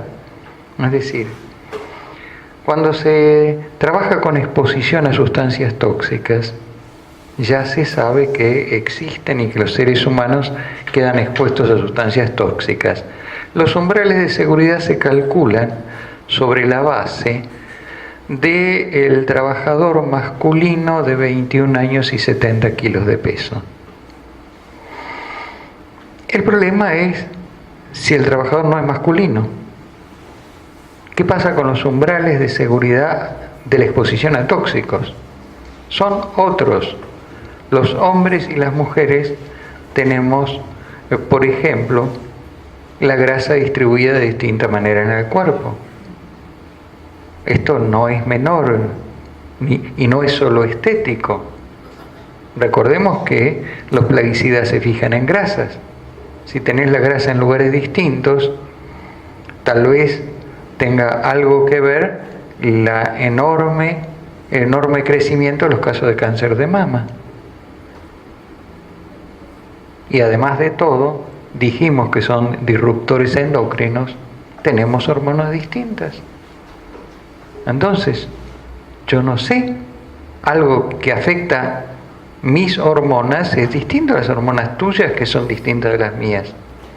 Tiene que afectarlos de otra manera. Hay una discriminación de género en los umbrales de seguridad. Bueno, vuelvo al caso del jardinero. Esta es la noticia importante. No que la gente se muere de cáncer, sino que las acciones de Bayer bajan. Porque como Bayer compró Monsanto, el juicio del jardinero dio la vuelta al mundo, pero no entró en las páginas de salud, entró en las páginas de finanzas. Contame cuántas veces al mes, al año o a la década lees la página de finanzas de un diario. Porque lo importante no es que la gente se muera de cáncer, ¿sí? Siempre alguien se muere por algo. Lo importante es que las acciones de Bayer bajan.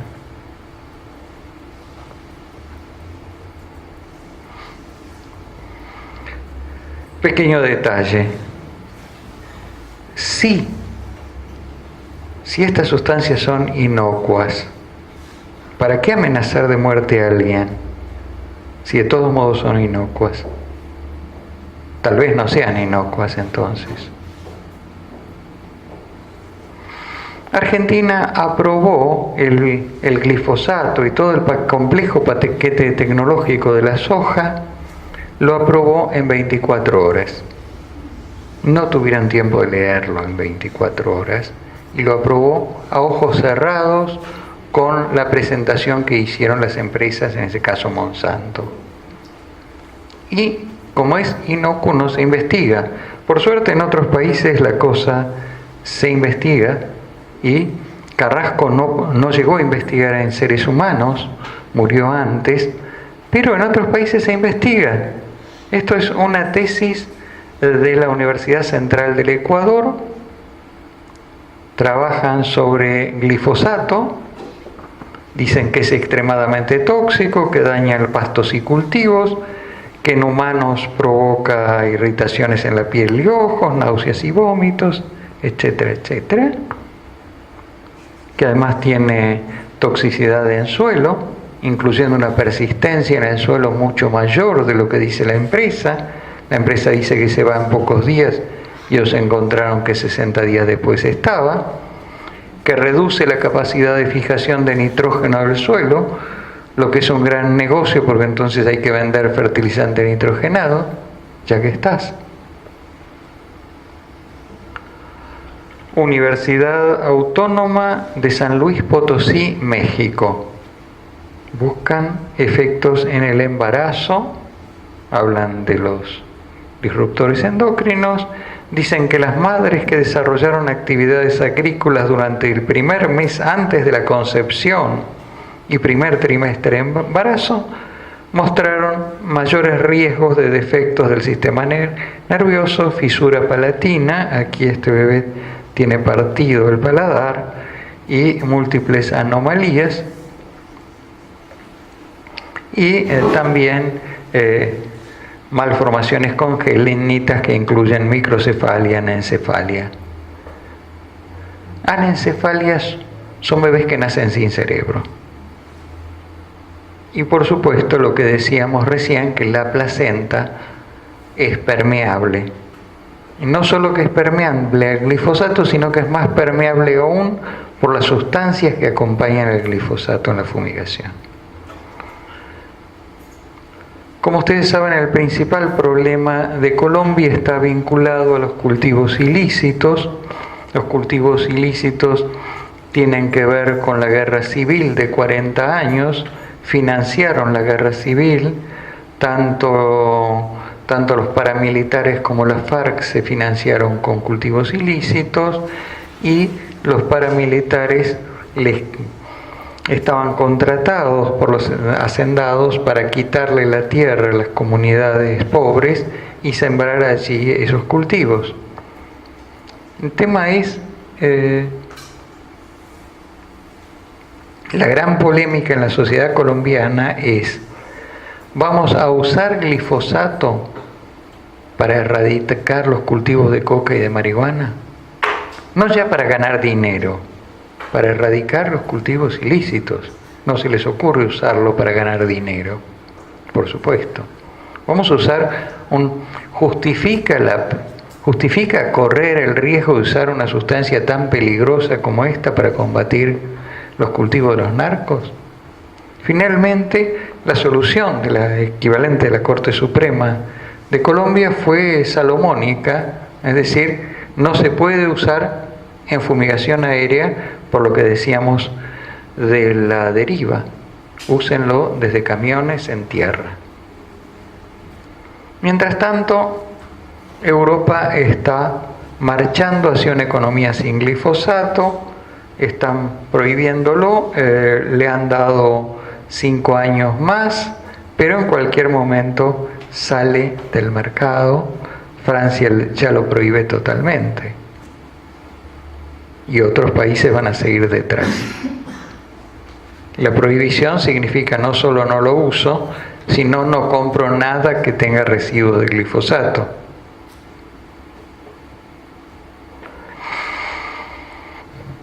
Esto nos lleva al tema de la resistencia a los plaguicidas.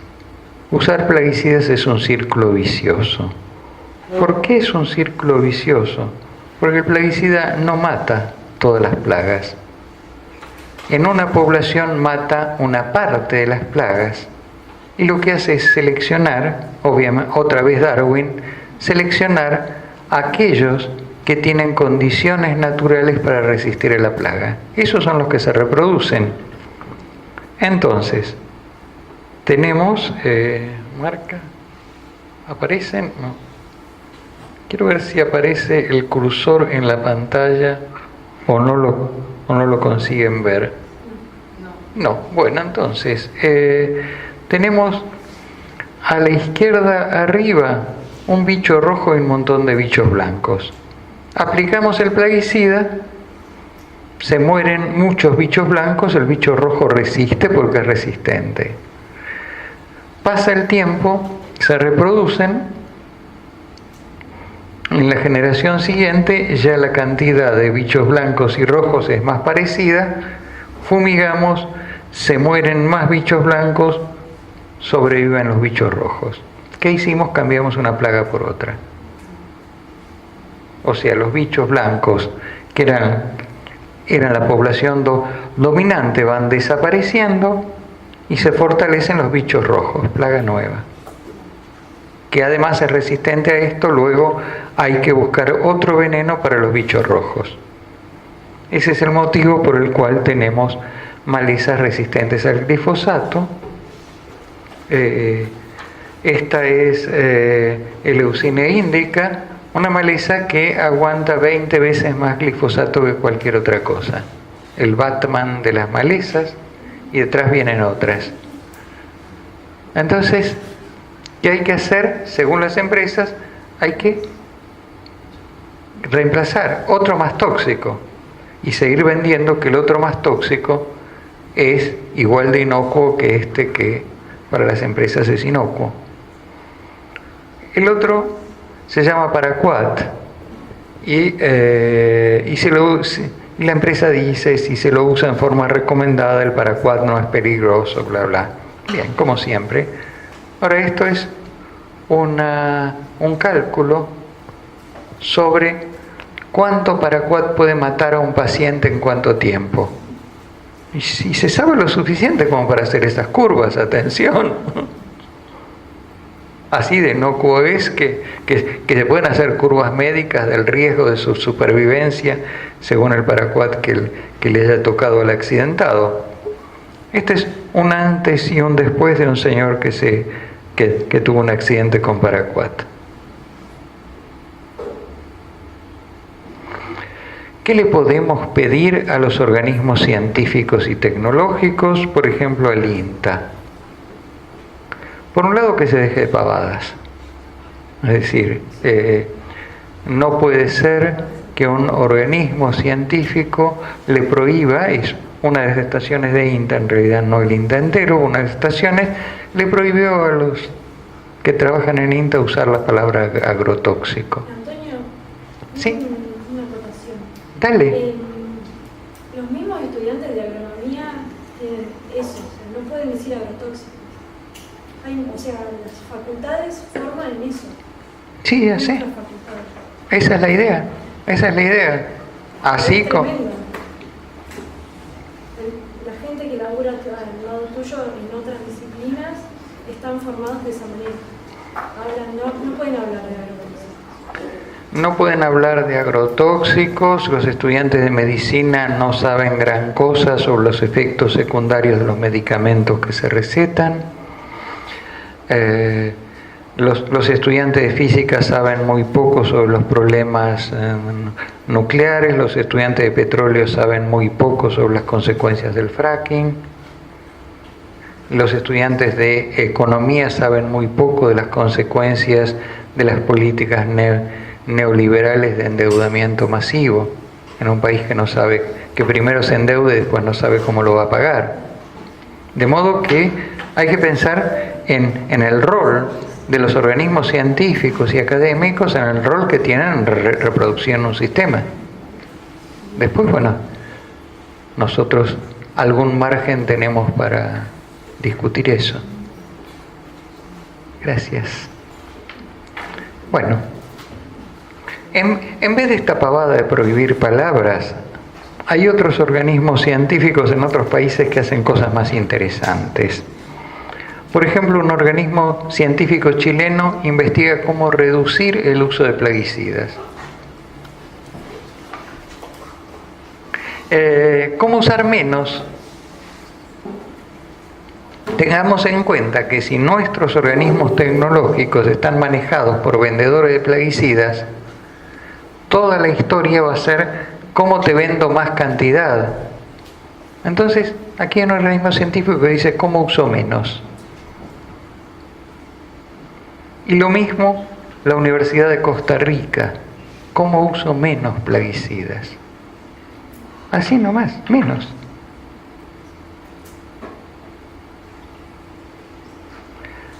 Esto es prácticas para reducir la aplicación de plaguicidas. Esto es más lindo aún, me gusta más porque tiene que ver con el rol de los movimientos sociales. Esto es una red, no es alguien que sabe y actúa como extensión, es una red de productores de banano que están en cualquier lugar de la franja tropical del mundo. Algunos son grandes, medianos, chicos, algunos son casi pymes, y hacen experiencias y las comparten con un sistema parecido al del software libre.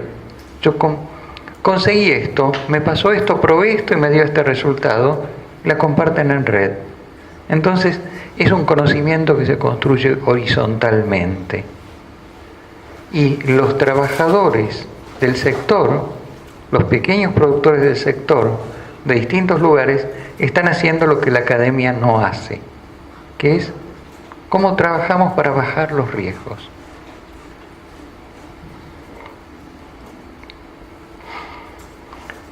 ¿Qué pasa con las personas desplazadas por los cambios tecnológicos? Les muestro un caso extremo, que es el algodón en Chaco y Formosa, el algodón principalmente en zonas más secas de Chaco y Formosa, donde teníamos una cosecha manual y una población, principalmente de la etnia Wichí, que vivía de cultivos, pesca y algunos animales y algo de caza en condiciones de subsistencia. Su único ingreso en dinero era la cosecha estacional del algodón. Tenían trabajo remunerado solo durante esa cosecha. Se reemplaza el algodón por la soja. Entonces, esto es un error. No viven amenazados por el desmonte solamente, viven amenazados por el modelo sojero. Y esta gente pasa a la más extrema miseria, incluso muchos de ellos mueren de hambre cada tanto, niños wichí que mueren de hambre, porque se les quitó la única fuente de trabajo remunerada que tenían. Entonces, cuando uno habla de tecnología y uno dice esto se enriquecen y es muy bueno para el país o para alguien, bueno, si hay lo que los militares llaman un daño colateral, ¿de qué manera los que ganan mucho se impone por políticas públicas, de qué manera se impone la obligación de que los que ganan mucho compensen el daño colateral que sufren las víctimas de este cambio tecnológico? De todos modos, tengamos en cuenta que ninguna tecnología es eterna y que la recomendación es no tomar decisiones irreversibles, porque esta tecnología está, pero no sabemos cuánto tiempo va a durar. Y me parece que profundizar el despoblamiento del campo genera situaciones de muy alto riesgo.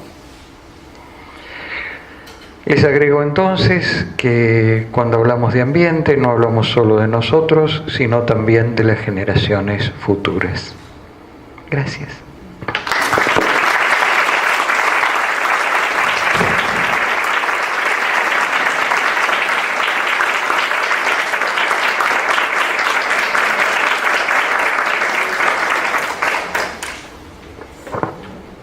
Si podemos encender las luces, por favor. Y si tienen algo para decir, yo ya dije bastante, ¿no?